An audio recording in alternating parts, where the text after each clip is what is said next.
एक दिन सुबह सुबह नीलू चिड़िया जब नाश्ता कर रही थी तो इतने में रानी चिड़िया वहाँ पर आ गई।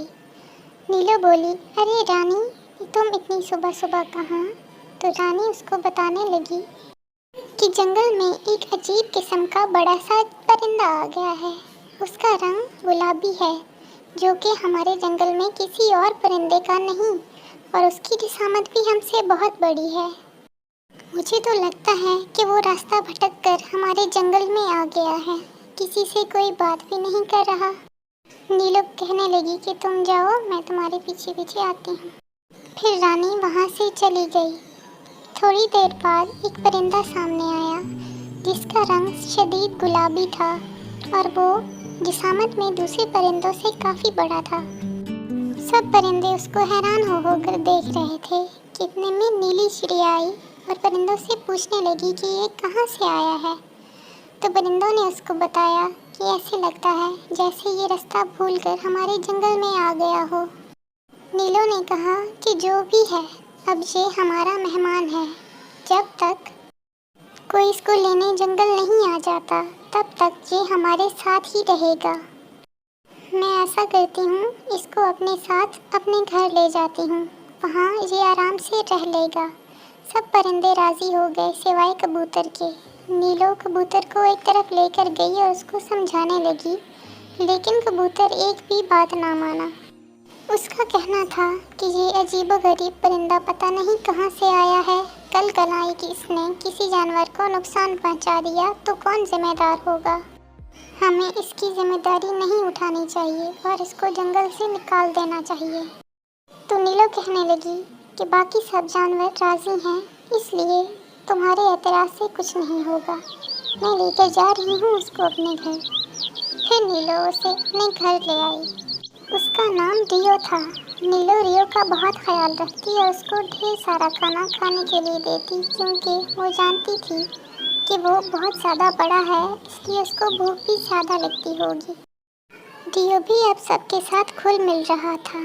वो जानवरों के साथ जाता और उनके पास बैठकर खूब गप्पें लगाया करता था। बाकी परिंदे और जानवर भी अब उसके साथ घुलने मिलने लग गए थे। वो घंटों उसके पास बैठकर कहानियाँ सुना करते थे। रियो भी उनके साथ अब काफ़ी घुल मिल गया था। उसने उन सबको बताया कि वो रास्ता भटक कर इस जंगल में आ गया है और अब वापसी का रास्ता नहीं जानता।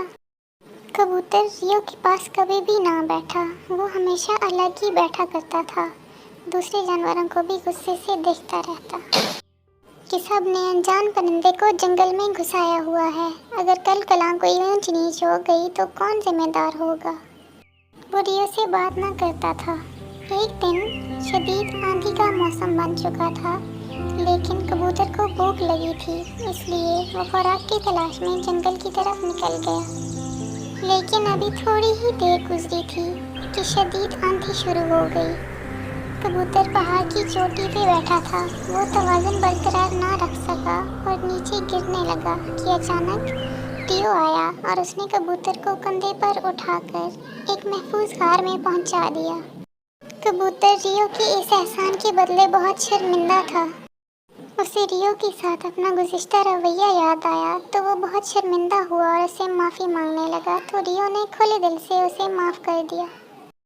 अब रियो से कबूतर की दोस्ती हो चुकी थी। वो रोज़ाना रियो से मिलने आया करता था। घंटों घंटों बैठकर उससे बातें किया करता।